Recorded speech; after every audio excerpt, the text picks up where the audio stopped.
The broadcast is now starting. All attendees are in listen-only mode.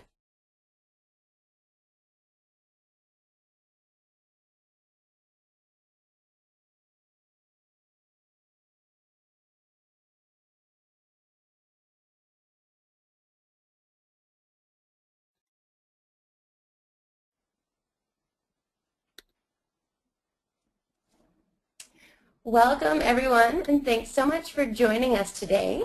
My name is Chelsea Hicks, and I'm a project coordinator here at the Network for Business Sustainability. I'll be your facilitator today, and I'm joined by the Network for Business Sustainability's Executive Director, Dr. Tima Bansal. Hi everybody. And our knowledge manager, Dr. Maya Fishhoff, is also on the line, and she's the one responsible for creating a lot of the resources that I'm going to point you to in the next 2 minutes. But before we get started, I think it's really important that we start with the webinar technology so that you can really get the most out of today.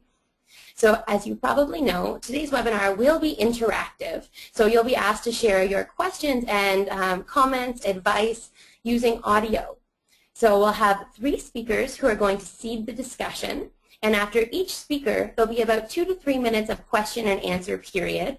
And then at the very end of the webinar, about 15 minutes where you can share your own best practices for teaching sustainability. So at this point, I'd like to challenge you to think of any of the activities, cases, projects, assignments, anything that's worked really well in your own classroom that you'd want to share at the end, because the more richness we have in that conversation, the more we can all take away. Now, so that you know how to participate, I'm going to direct you to the instructions screen. Anytime you'd like to say something during those designated participation periods, you'll have to raise your hand. And you can do that using the raise hand button just to the left of your command screen. So can I get everyone, just for practice, to raise your hand now? Good. I see Caroline Flamer's hand up. Excellent. Claire Simmers. I still see a few hands not up. Rita Stern, wonderful. For anyone who didn't catch that, please use your raise hand button now to raise your hand so we know that you'll know how to do that when the time comes. All right, we're about 75% of the way there, not bad. So what I'm going to do now is unraise everybody's hand, but just remember how to do that when the time comes. For anybody who does not have audio, you can type your questions into the questions box, and those will come directly to us, and I'll read them out loud. If you do have audio, I'll call on you by name and unmute your microphone so you can share something. And just so everybody knows, this webinar is being recorded and will be available online shortly after today's talk. So, as you know, today's webinar is on strategies for teaching sustainability in strategy. And the objective of today is to give each of you something that you can take away and use in your own classrooms. So I think it's important that we start with a working definition of sustainability, one that will take us through the webinar. There's about as many definitions of sustainability as there are people, so this is just applicable to today. But today we're talking about anything that combines social, environmental, and economic impacts of business. And you'll probably see reference to some major subtopics that you're familiar with, like ethics, corporate social responsibility, poverty alleviation, and stakeholder engagement. A little bit about the Network for Business Sustainability, who's hosting the webinar. We are housed at the Ivy Business School, and we drive sustainable business models by connecting research and practice.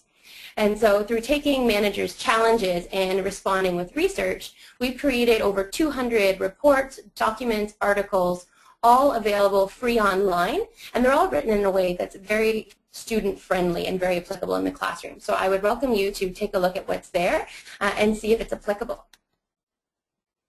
I'd like to just sort of seed your thinking with a couple of examples of what you'll find online.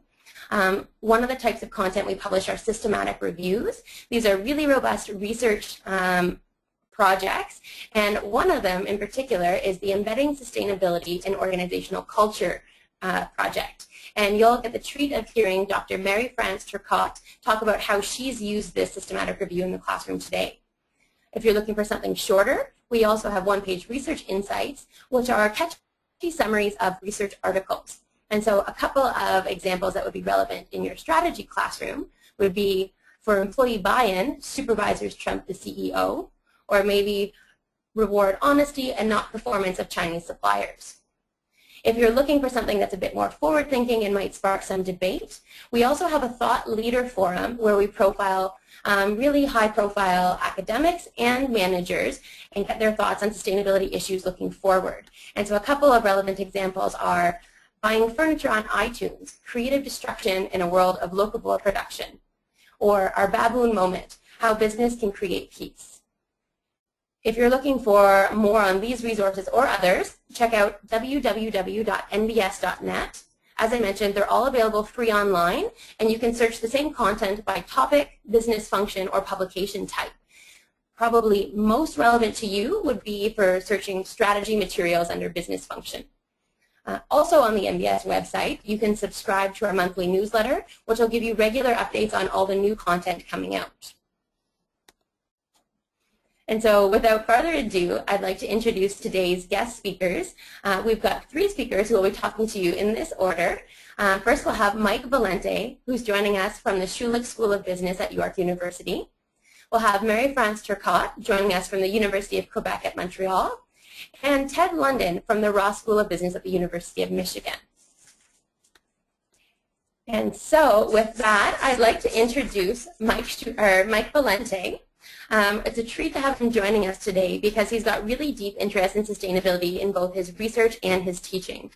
His research particularly focuses on the typology of organizational responses to social, environmental, and economic issues, and he's particularly interested in the abnormal responses. In his teaching, he's taught at both the graduate and undergraduate level in both courses like strategic management and standalone sustainability courses such as business and sustainability. Mike's also been winning teaching awards since his PhD. So winning his first award in 2006, he won first prize for the Seymour Schulich Award for Teaching Excellence, and has continued winning awards right up till 2011 when he won Ivy's HBA Teaching Award.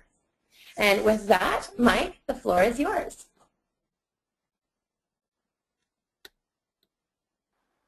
All right. Good morning, everyone. My picture's a little different from what's on the video right now because I've allowed facial hair to grow, so my apologies, but it is me. I'm very happy to be here to share just a couple of techniques that I've used to help incorporate sustainability into strategy disciplines. So I'll get right into it because time is limited. So Chelsea already gave a definition of sustainability, but this is the one I use. And it really come at it from a systems perspective, so the achievement of economic viability while operating within the capacity or contributing to the integrity of social, ecological, and economic systems, the triple bottom line. And as we go to the next slide, by systems I'm referring to a number of things, ecological systems that we are all quite aware of, climate systems, biodiversity, ice systems, that sort of thing. Social systems could be health, could be social equity, social justice, and then economic systems in terms of wealth creation, flow of goods and services. So I kind of use that as my starting point with students because it's difficult for them to get their head around what we actually mean by sustainability and what is actually being sustained. So one way of looking at it is from a systems perspective. So the first technique I thought I'd share with you is as Chelsea mentioned, my work kind of looks at the type of sustainability strategy. So if we go to the next slide, what I do is introduce to the students what I call a triple E framework, which is just a very simple way to help students understand the different ways sustainability is incorporated into strategy. On the left-hand side, we see companies where they look at sustainability, they may address certain social, ecological, and economic issues, but very disconnected from their strategy. So sustainability is largely absent from their culture. It's built around philanthropy. The positioning around it from a strategy perspective is more public relations and marketing as opposed to any competitive agenda. And core operations, there's very little products or services on the left-hand side here. and expertise in really trying to, in some cases, avoid the commitment to sustainability. Then we move to the center, where I call an episodic sustainability orientation, where you start to see companies offer particular projects. They may have departments related to sustainability. So they essentially see the adoption of sustainability in pockets of the organization, but it's creating strategic value for the firm. So they may be tapping into a very progressive green market, but things are relatively fragmented. And then, as you can kind of anticipate where I'm going, on the right-hand side, the organization is essentially defined by sustainability. Who they are, their identity, it's built into their culture. They're positioned in the marketplace as the provider of the sustainability products and services, and their competitive advantage really revolves around sustainability. So what I do with my students is I would introduce them to this framework, and it's really meant to simplify things for them. Then if we go to the next slide, I ask them to come to class with a company they've chosen and to evaluate where they think they are on this continuum. And to encourage them to come to class to answer a couple of questions. How does your chosen company's commitment to sustainability measure up to competitors? And what would the company have to do to better embed sustainability in their strategy? And so some of the tools, obviously, in the class is looking at positioning strategy. So how are they positioning the firm relative to competitors in the context of sustainability? Is that part of their positioning? Is it particularly absent? Is it maybe part of their positioning in a very niche sort of segment only? And that kind of helps them position them along the Triple E framework. And then also core competencies around sustainability. What sorts of processes might have? How are they defining their identity, their reputation,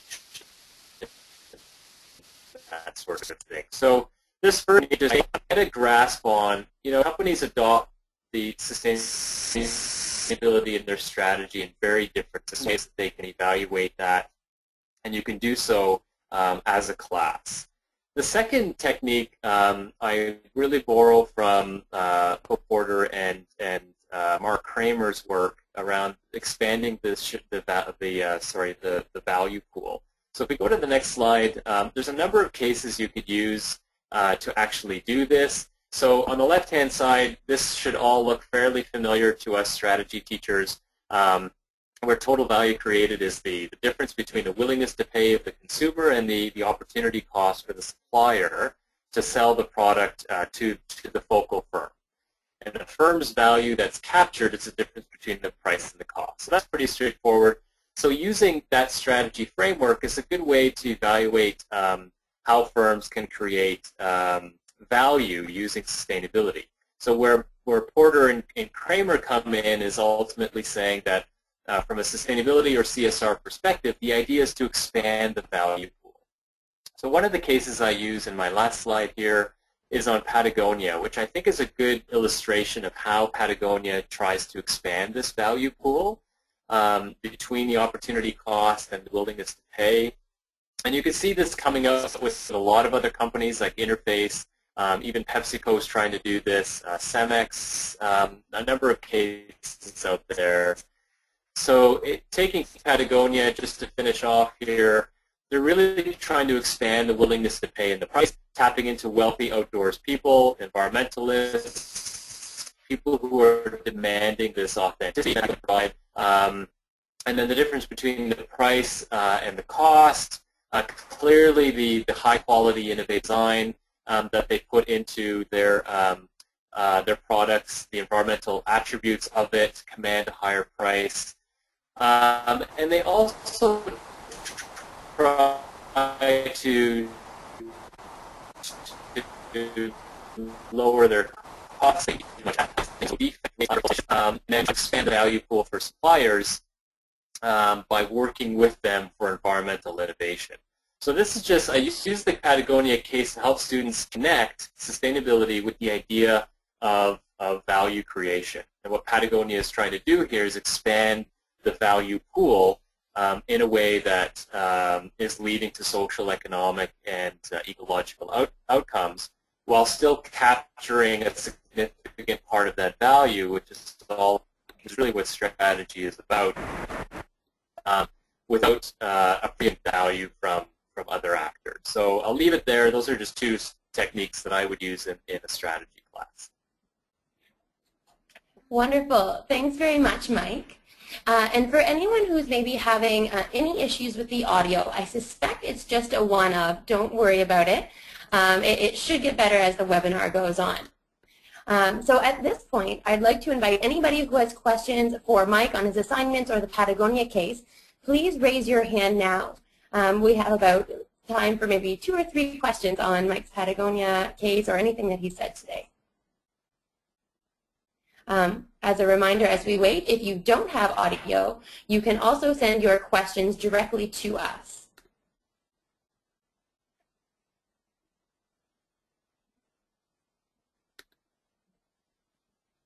Questions? Okay, it looks like we've got a question here from Lynn Patton. So Lynn, I've now unmuted your audio. Please go ahead and share your question. Maybe introduce yourself first.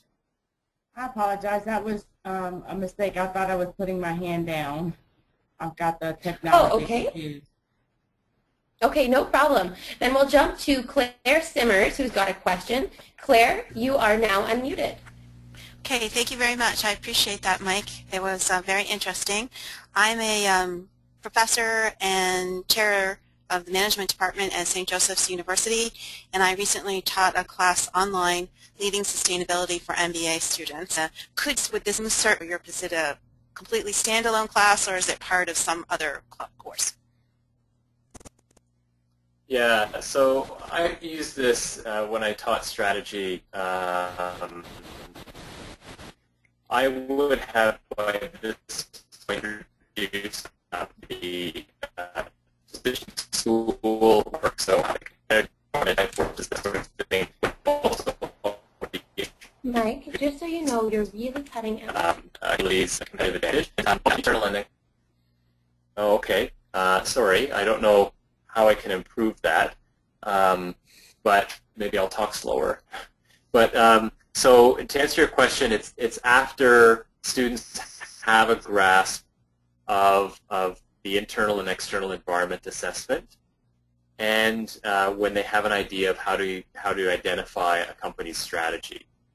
So from there, I then introduce sustainability as a hot topic, and how do we apply tools to evaluate sustainability from a strategy perspective. So it's after they've been introduced to the internal and external analysis that would typically, I think, start a course on strategy. Okay, thank you very much. Great, thanks. And we've got one question that's come in written form from Raymond Pecon, and he asks, will the slides be posted? And the answer is yes. On the last slide of the webinar, I'll give you the website where both the live recording and the slides will be posted, and you can share resources, etc. So yes, it will be. Okay, great. And with that, Mike, thanks very much, and we'll get you to deactivate your video, and we'll go to the next speaker. Thanks very much. So next, it's my pleasure to introduce Dr. Marie-France Turcotte, who's visiting us today from the Université du Quebec at Montreal. Marie-France has also a very deep interest in history in sustainable business. She's a full professor of social responsibility at UQAM. She's an adjunct chair of social responsibility and sustainable development, and she's also the Francophone Office Director of the Network for Business Sustainability. So she's taught many courses in both core strategy and sustainability courses at the graduate and the undergraduate level, and she's also quite highly published. Marie-France has authored or edited 6 books on sustainable business, and she'll be publishing a new book this fall, which gives exercises, cases, and theory for teaching corporate social responsibility. So maybe something that you'll be interested in as strategists on the line. And with that, I will turn it over to Marie-France.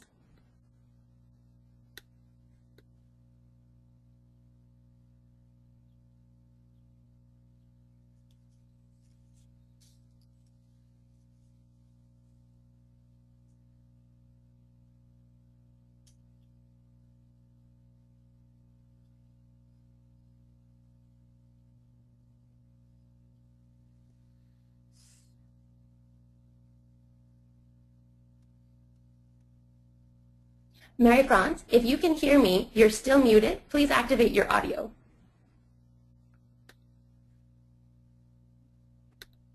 Thank you, Jessica, for reminding me that. Well, I was just saying, but you did not hear me, of course, that I'm going to talk to you about two documents that I am using from the NBS, that is Embedding Sustainability in Corporate Culture and Engage Your Community Stakeholders. In fact, I'm using more than those two documents, but that's what 8 minutes allows to talk about, and I will have to talk a bit fast.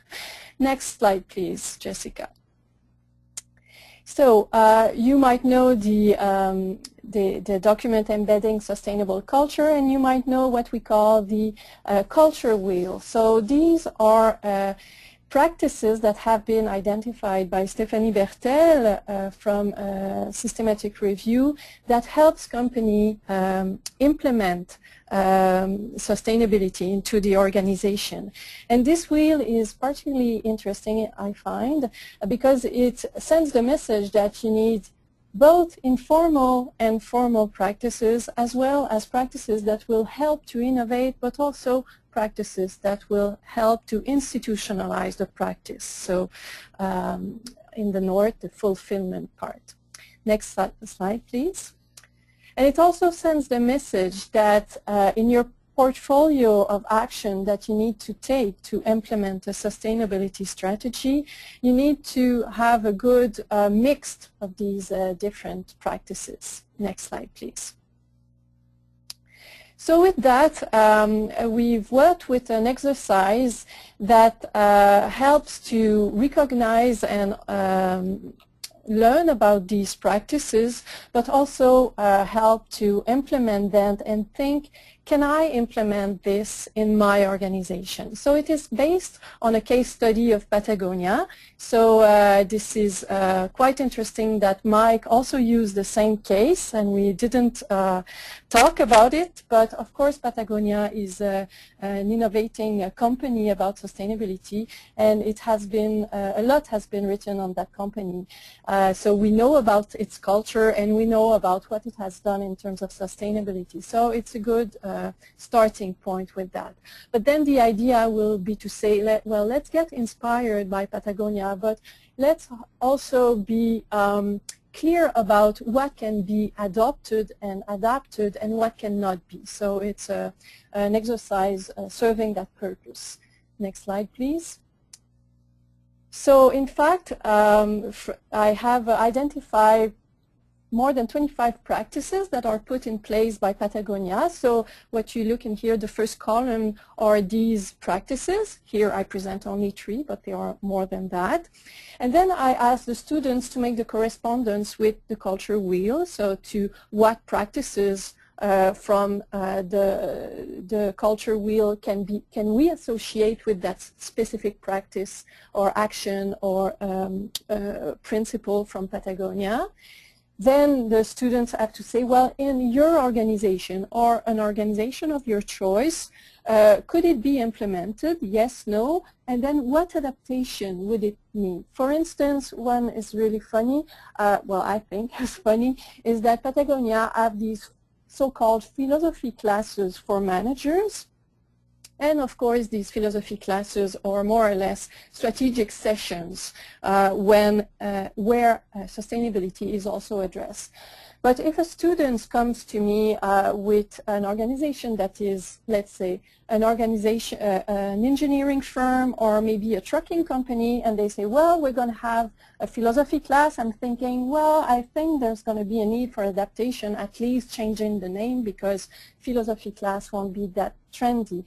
But one time I had a big surprise because one of the students, one of the MBA students, was working in a trucking company, and that woman said that yes, having this strategic session called philosophy class would work in his company and it would inspire people. So I was kind of surprised there. Next slide, please.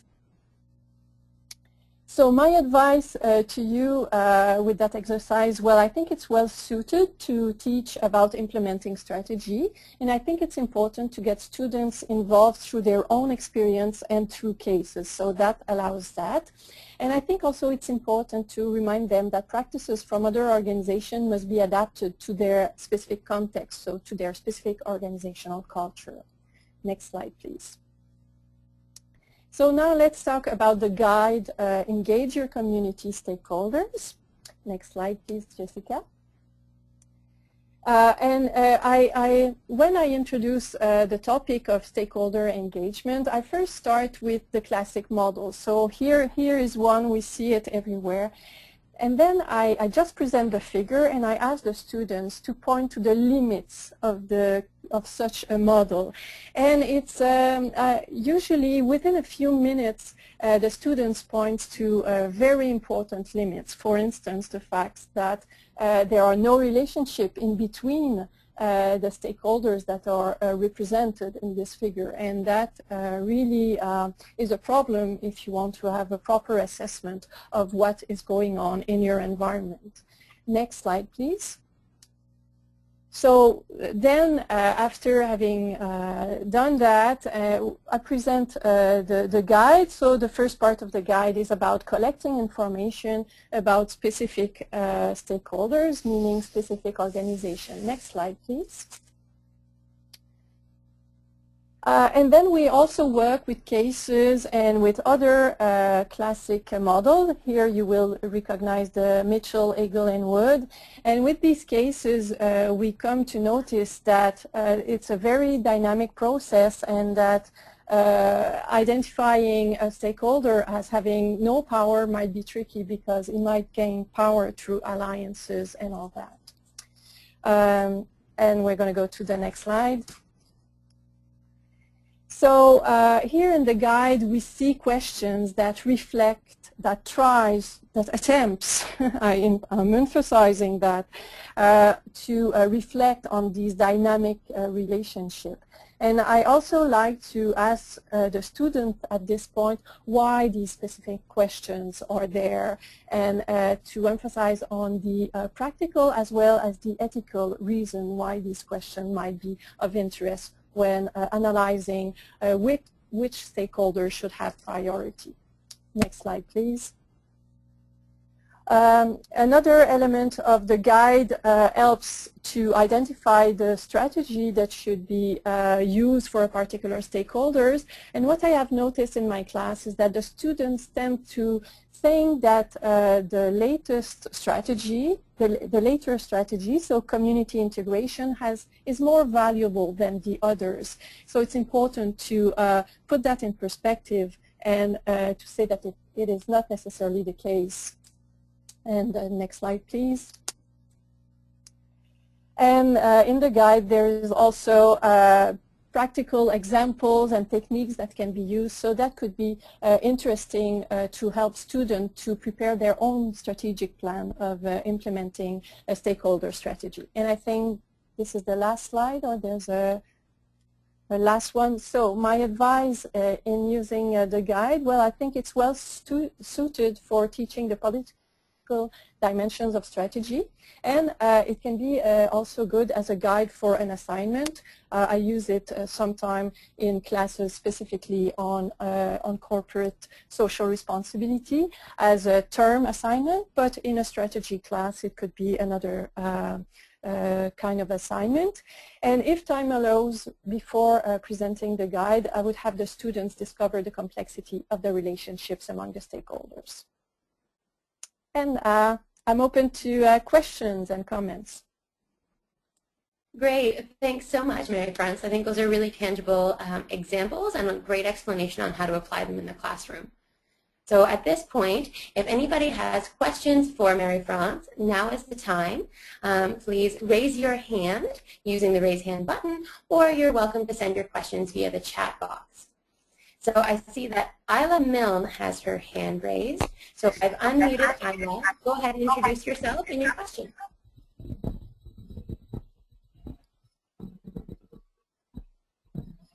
Isla, are you there?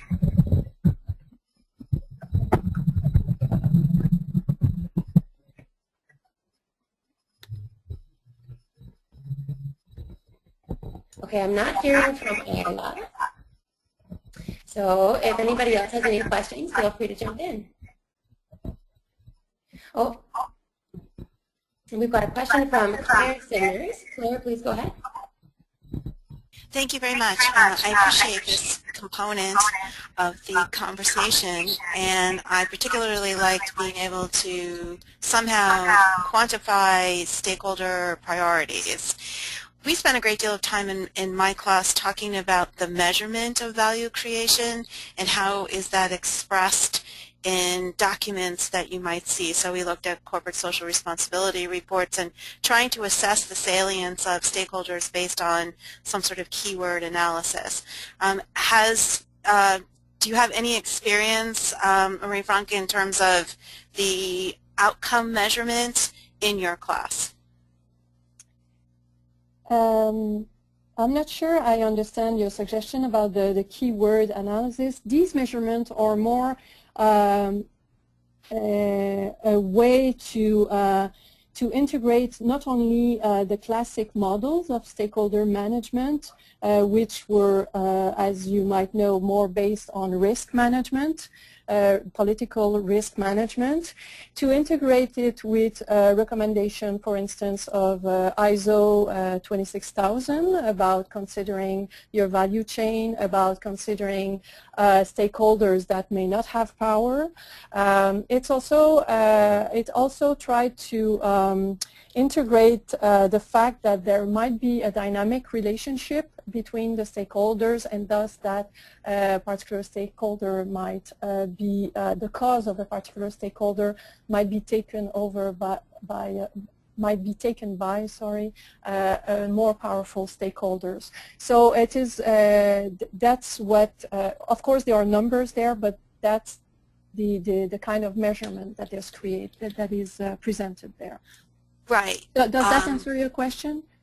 It partly does. What I was asking more about was, after a firm has made these decisions and says that a stakeholder is salient, how do people actually know that they are? So when you measure for value creation for a stockholder, you can look at the return on their invested capital. You can look on several measurements that you actually can see and report. So yes, you have the ISO 26000, but how do firms actually report that they've created value for that particular stakeholder? So, yes. So the measurement of value creation. Yes. So then I go back to the idea that this model was inspired by models that are more into risk management. So then you would have to be consistent with that, you would have to measure what you have not lost rather than what you might have gained. Have you lost reputation, or have you not lost a reputation, or have you gained reputation, or something like that? So it becomes very difficult to measure in terms of financial return, for instance, or market value. And then this very discussed question about does CSR bring market value, or does it buy market share, or things like that comes back. But as you know, there have been so many studies on that, and it's very difficult to have a very clear answer to it. If we look at the meta-analysis, the systematic review that have been done, it shows that it does not lower the value, and then that it seems to have a slight increase in value. But I must go back to this general research to answer your question. Right. Thank you very much. I appreciate it. Thank you. Great. Thank you, Claire. Thank you, Marie-France. I do see we have a couple other hands up, including Marc Desjardins. But I think we'll, for now, move on to the next speaker. But Marc, please hold your question. You're welcome to answer it time permitting during the open discussion at the end. And so with that, Marie-France, please feel free to mute your audio. And I'm going to introduce our last but not least speaker, Dr. Ted London. Ted's joining us today from the Ross School of Business. Ted is a senior research fellow at the William Davidson Institute, and he's also the director of the Base of the Pyramid Initiative, which really helps inform more inclusive forms of capitalism. He's got quite an extensive CV on teaching and case writing, having taught at the HBA, MBA, and executive education levels, courses including strategic management, strategy for base of the pyramid, and strategy for a sustainable world. He's also won a number of awards for his teaching and case writing, and to name a couple of the most recent, in 2011 and 2012, Ted won the Page Prize Award for Sustainability in Business Curricula, and in 2012 he was awarded second place in Oikos's Sustainability Case Writing Competition. And with that, Ted, I'd like to turn things over to you. Great. Please do activate your audio. Oh, there's your video. Perfect. I think I'm all set. I've been well coached, so thank you. And thanks to Chelsea and Tima and Maya and Jessica for organizing this. I appreciate all the effort that went into this, and thanks for having me. So I have 8 minutes to talk a little bit about the base of the pyramid, and I'm going to make a couple of assumptions. The first one, I know there's a diverse set of folks out there, but I'm going to assume that perhaps you haven't taught base of the pyramid that much yet, and hopefully this will encourage you to think about it more. And also, I'm going to primarily focus, or my teaching primarily focuses, as opposed to the other two speakers who are terrific, I think and teach more at the venture level and really focus on getting students to think about what if they were managing a venture, an enterprise. We talk about multinationals, but then we talk about initiatives within the multinationals. So it's a little more directed at students thinking about themselves, not as, as part of a large corporation, but more maybe as an entrepreneur and a manager. So with that in mind, one of the challenges I've taught, I taught at North Carolina 3 or 4 years, and now I've taught at Michigan for 8 years around base of the pyramid, among other things. And the big challenge in base of the pyramid is it's very far from a lot of students' current life, if you will. And sometimes it's very hard for them to imagine what the base of the pyramid is really like. And I think that also applies to some of the faculty members, that they may or may not have a lot of experience, so it can be challenging to teach this as well if it's not a context you're that familiar with. So I want to talk a little bit about how we can think about addressing that and some of the things I've used to help my students better understand the context of base of the pyramid and if you will, bring those ideas alive in the class. Okay, you changed to the next slide, so I will go there. And this is just a setup. And I think most of you know base of the pyramid, but the big idea is there really seems to be an intersection between business strategy and poverty alleviation. The setup is it used to be historically 2 separate domains. Businesses serve the rich and the development community serves the poor. But if you look at the slide, you can see that there's actually a reasonable overlap. But it's difficult to do. How do we align business efforts, targeting growth and profits, with the development community's investments in poverty alleviation? And that's a lot of what we talk about in class, and also, this sense that there really is a greater role for enterprise development and poverty alleviation. And I don't, if we had discussed this 10 years ago, the question might be, is there a greater role? The question now is how can enterprises do this better? There are still a few people, I think, that wistfully hope that we can donate our way out of poverty, but I believe we've pretty well come to a consensus that that's just not going to be possible. And there is a role for enterprises, and right now there's more that they could do, and that's kind of where I focus this class. I teach it in the business school. This is an MBA elective. The neat thing is I offer it across the university, and I get students from across campus. So if those of you are interested in teaching and you want to bring in students from across campus, I think I did a count last year. I did a count last year, and I think it was around 10 or 12 other schools were represented.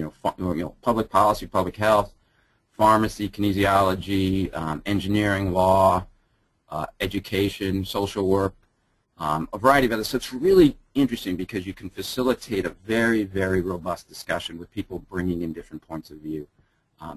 But again, with my next slide, the challenge still centers around how do we bring this content alive to people that, from my perspective, have probably lived most, if not all, of their lives in places like Ann Arbor, Michigan. And there's a number of approaches, but the nice thing is there's a lot of stuff there to help you do it already. So with the next slide, when I started teaching this material, I guess about 10 or 12 years ago, there weren't any cases. So I never envisioned myself as writing many cases, but just to be able to teach this material, we had to. So the nice thing is there's a neat set of teaching materials. I mentioned Global Lens. That's an initiative here at Ross with the Davidson Institute and the Ross School of Business. And among things that we've really focused on is developing a platform for Base of the Pyramid. We've got teaching cases, videos, simulation. We've even got syllabi for those interested in thinking about how to incorporate it as a course or as individual modules.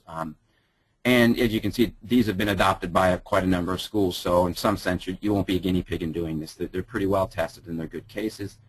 And if you go to the next slide, for those of you who have thought about or haven't thought a lot about Base of the Pyramid, there's a lot to talk about, and it's really, really interesting for the students because it gets them to challenge, if you will, first kind of conventional wisdom. We talk a little bit about what does it mean to not how do you find a fortune with the Base of the Pyramid, what does it mean to create a fortune with the BOP? How do we create more than existed before? What's new about BOP business? How do we need to think about business, using some of the similar frameworks like competitive advantage, but what does competitive advantage mean in low-income markets in the informal economy? And then I really divide the course into three parts. One is, what do we need to know to think about building better ventures?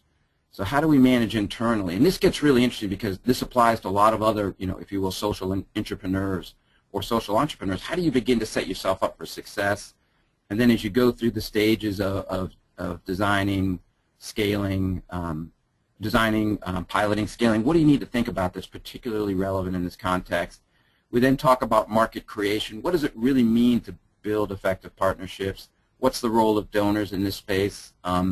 And then for me, a critical point is, those of you know my work, we do a lot of work on impact assessment. So how do we really understand and enhance the poverty alleviation impacts? We really, I believe, shouldn't be running these kinds of ventures if we don't understand the impacts. And what I do with my students is we've got frameworks now for all of these. So it helps students really begin to internalize a process for doing this. It isn't esoteric. It's really, here are tools, frameworks that we use in class, and then when you go out in the field or go out in your careers, you can apply them in the field. Next slide. The one other thing I wanted to talk about that I found to be extraordinarily helpful is about 6 years ago I started doing this, and I called it in-class action-based learning. And what I do is I now have they're 3-hour lab sessions, and I invite an expert in the field, someone, and you can see the range of organizations. Say, so I had the head of Shakti. He came in from India for the class. And I don't pick these because they're the best ventures, but they're really interesting. And those, Shakti, it's highly controversial. And what I do is, in advance, I ask the person coming, the manager, to talk to me a bit about what are the problems that are keeping him or her awake at night. And we boil those down into 3 or 4 discussion questions. We give the students the pre-read so they have a sense of the context, and I ask them in their groups to answer those questions in advance. They send them in, and then, in this case it was Vijay Sharma would come, and what he would do is begin to really discuss this, and what we do not do, and I don't want this, and you guys can have your own choice. I'm not interested in managers coming and telling my students how great they're doing, how wonderful this is for their company. What we want to talk about are what are the big challenges and issues that they're wrestling with, and what can we do about it. And then the students have some opportunities in the way it's designed to think about these answers and present them. And the guest gets to reflect back on that, and then they can offer some boundary conditions. Well, that's interesting, but in my company we're faced with X, Y, and Z. What would you do in that case? And it really helps kind of ground these ideas in the context of the real world. I can't take my students to India, so I try and bring a little bit of India to them, or whatever country it might be. And the cool thing is the guests love it because they are talking about the problems they're struggling with, and they almost always walk away. We've got talented students like you guys do they always walk away with new and interesting ideas on what they can do next.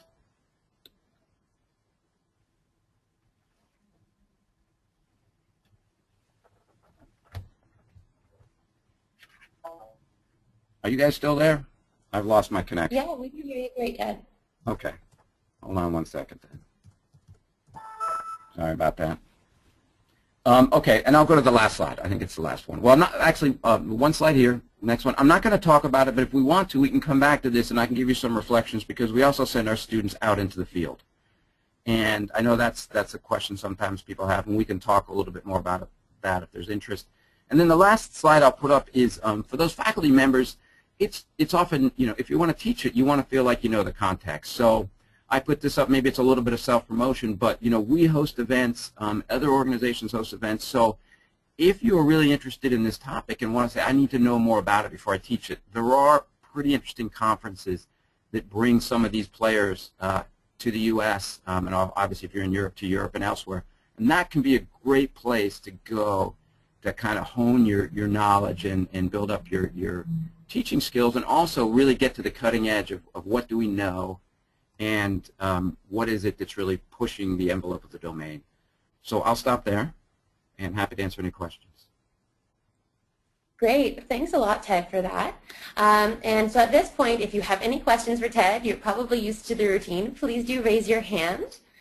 And while you're thinking on it, I just want to let you know that we did have a question about who's online. And the answer is we had about 54 faculty online. These are faculty from around the world because we've really advertised on a diverse range of listservs.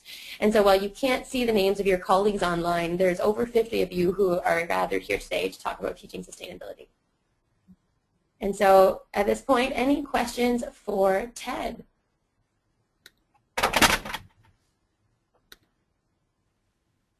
Stunned silence. I like that. It means you've so thoroughly covered it that no one has any questions. Perfect. So we'll give it another couple seconds for any hands. Oh, and one has. Oh, someone had a hand up, but it seems to have gone down. They figured it out.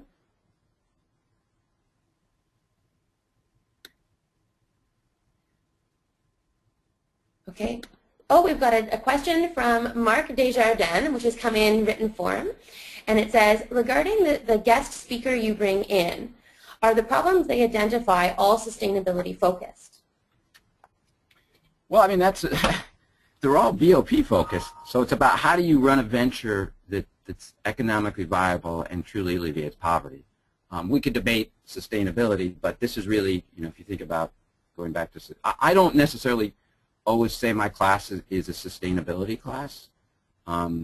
It's a business strategy class dealing with, you know, a fundamentally new market with a very important social outcome. And if in your teaching you feel that poverty alleviation is part of sustainability, and I actually do, then yes, we are talking about sustainability issues.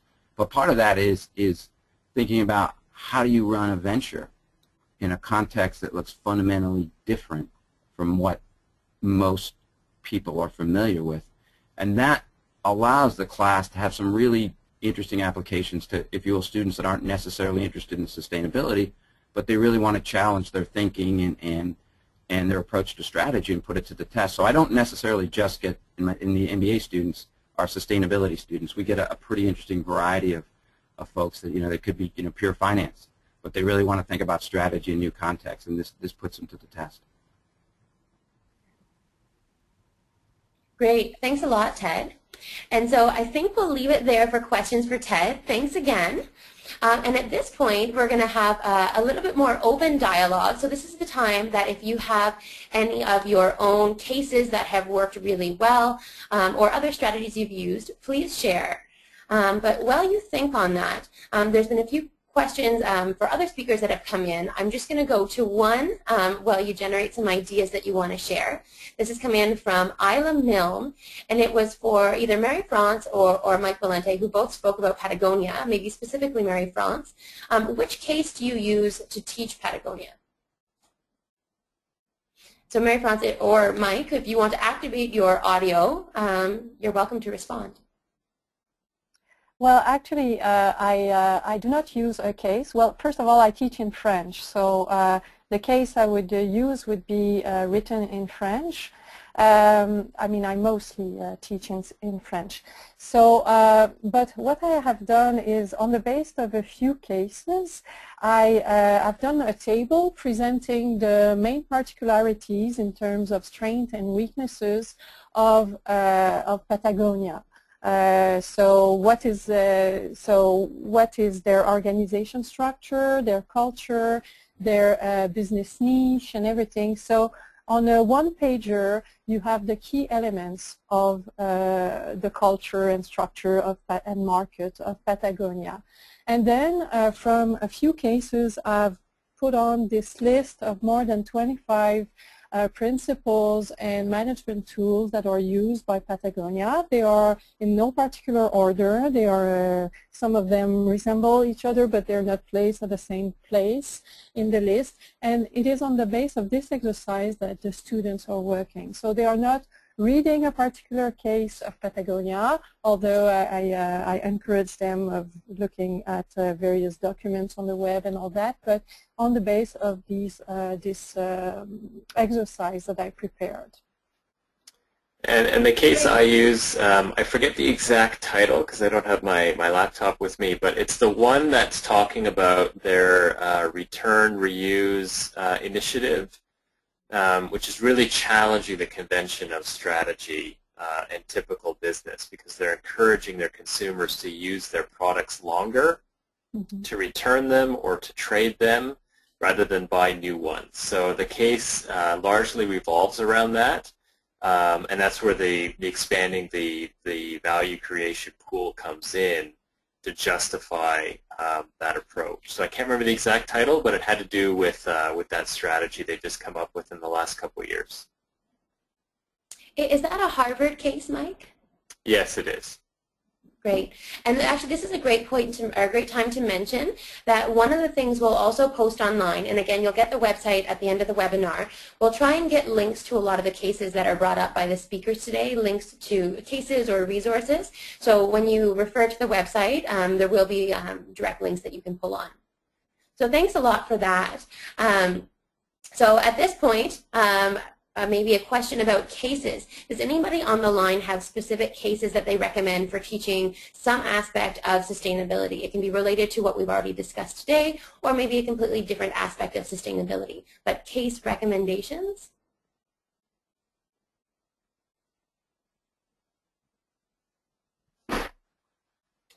Great. So it looks like Andrea Parado has something that she would like to share. Andrea, your microphone is now unmuted. Please go ahead. Hello, so my name is Andrea Prado. I am an assistant professor at INCAE Business School down in Costa Rica. And I wrote last year a case called FIFCO, a Sustainability Champion from an Emerging Economy. FIFCO is a beer company that was awarded among the 16 sustainability champions by the World Business Council for Sustainable Development in 2010.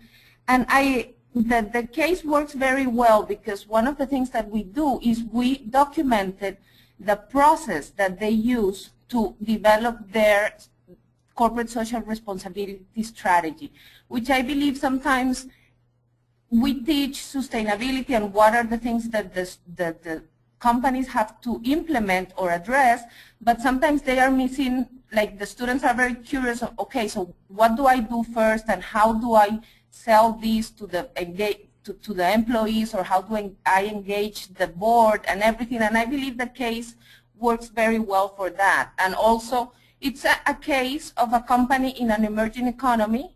It's a multinational because it has operations in many countries in Central America. So I believe that that would be an interesting case to use for those that want to address the process itself. Great, that's perfect. Thanks very much for that, Andrea. So not seeing any more hands at the moment, I think we have time for one more question, and there seem to be a number of those that have come in. So I'm going to read a question that's come in from Mark Reno, and it's for the speakers in general, so anyone feel free to speak up. It says, traditionally, the justifications for engaging sustainable business practices are grounded in utilitarian considerations. There is some kind of return on sustainability. And the question is, do you encourage your students to consider other grounds for justifying sustainable business practices, such as those related to legitimizing the purpose and practices of business, social, contract, duty ethics, anything like that? What's your ground for convincing students? And so with that, I will turn it over to the speakers. Anyone who'd like to share?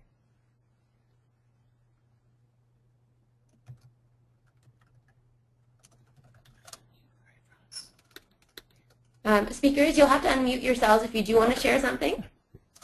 This is Ted. Okay. This is Ted London. Okay, this is, oops. Okay, Go ahead, Ted. I heard you first, so why don't we hear from Ted? Okay. So I think the question was around value creation and what value is created by different endeavors. And from my perspective, we really think about how do you create economically viable endeavors that have true social benefits, in this case poverty alleviation. And then we try and look at the economic model and understand both the financial return and potential other returns that could be quantified. And then one of the things we begin to think about is, and I mentioned this briefly, is about this idea of market creation. Are there roles for other partners to enhance the value proposition? And how do we go about doing this? And going back to the idea that if we want something that's sustainable and scalable, it really still has to achieve the broad business goals of generating some sort of realistic return on investment. And we generally talk about it in financial numbers. And if it doesn't make the financial cutoff, it can be an interesting project, but the opportunities for scalability are limited. But what we do then look for is saying, what's the total value created, and how can that be translated into financial returns? Great. Thanks for that, Ted. And although there may be other responses from the other speakers, I'm aware of the time, and I think that we're out. So we'll have to cut it there. But thank you so much to everybody who participated today. A special thank you to the speakers who really did put a lot of time to preparing and practicing their talks. What I want to leave everybody with is, as I mentioned, the webinar recording, so including the slides, will be available online at the website on your screen. Now, don't forget to use the / at the very end of this website, because without it, you won't get there. And so in addition to the webinar, we'll also, as I mentioned, try and link the resources shared today. And there's a forum feature, so I'd encourage you to hop on there and share your own resources or ideas related to teaching sustainability and strategy. If you have any questions related to NBS content, please feel free to contact me at chelsea.hicks@nbs.net. And with that, that wraps up today's webinar. So as you're leaving the webinar, I would encourage you to take 2 minutes and complete our exit survey. That'll really help us determine useful webinars or other activities that we might be able to offer in future and understand what you were able to take away from today. Thanks very much.